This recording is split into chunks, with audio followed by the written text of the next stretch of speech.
We begin this news hour with an update on the fighting in Ukraine. The Kremlin has denied targeting residential buildings in missile strikes on several Ukrainian cities on Saturday. Kyiv says an apartment building in Dnipro was struck by a Russian Kh-22 missile, and it did not have the adequate air defenses to be able to shoot it down.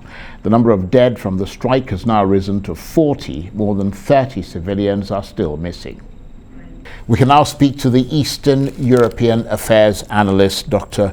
Marek Laskiewicz, who joins me now from London. Dr. Laskiewicz, thank you very much indeed for joining us. We'll come to the analysis of the apparent Russian-Belarusian alliance in a moment. But let's start with the aftermath of that Russian missile strike on an apartment building in Dnipro. Lots of incredibly striking images from that incident.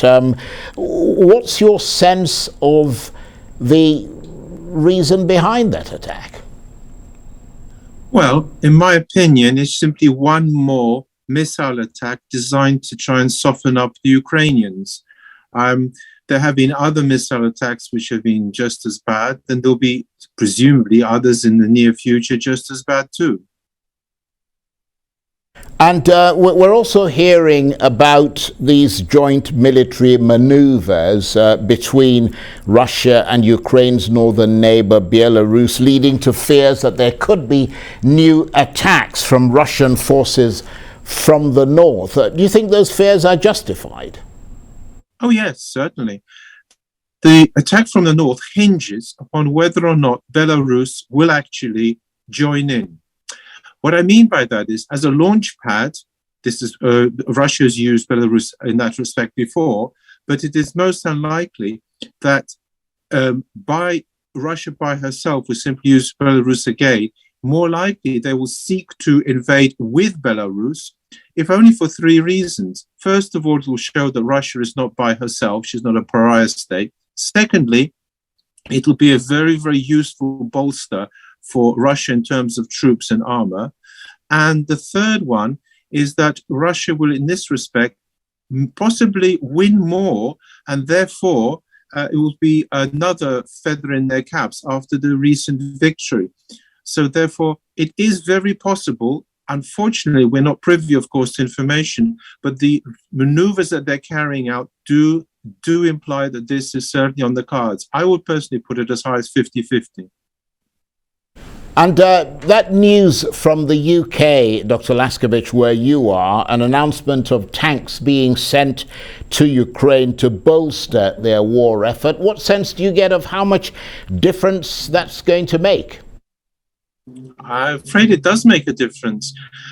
Whether the amount of troops in a military sense will actually make a difference in tanks in that is actually questionable, but that Britain is taking a step further in arming Ukraine is yet again a sort of minor escalation. The real worry is that sooner or later Russia will seize upon this as a pretext to go further and escalate the war further.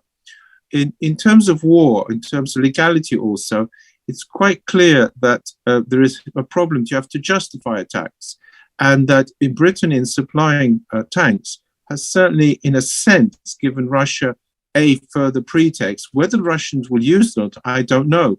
In my opinion, the more important of the news today, the most important one, is that whether Belarus will invade together with Russia northern Ukraine. However, please note that the nuclear threats which were muted are becoming ever more commonplace. No one notices much in a sense, yet Kremlin stating yet again they're going to nuke London, but it is a possibility. It is something I predicted. The only good news in my prediction is it won't happen straight away. There would have to be tactical nukes used first. There appears to be no sign of this, which is why I repeat again, the more interesting news, the more fearful news is what Belarus will do.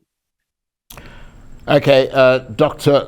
Marek Laskiewicz, I want to thank you very much indeed for joining us there from London. Dr. Marek Laskiewicz is the Eastern European Affairs analyst.